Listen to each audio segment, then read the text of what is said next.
Hunter began seeing Dr. Joy last Monday. He came to her with severe asthma, snoring, and obesity, 114 pounds.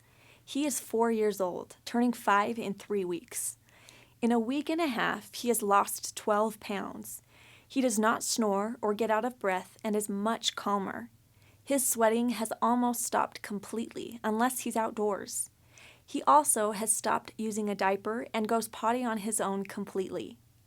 Dr. Joy uses only natural remedies, and my son hasn't suffered from shortness of breath, which was my main concern for him to be a normal child and grow up playing normal things like basketball, football, baseball, and all the other things he loves so much.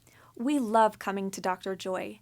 My son is much calmer and healthier, and we are a happier family. It will be a continuous journey to goals we are striving for, changing our daily plan and staying focused. Hopefully, it will last for years to come. I love her for what she has done for our family and my son.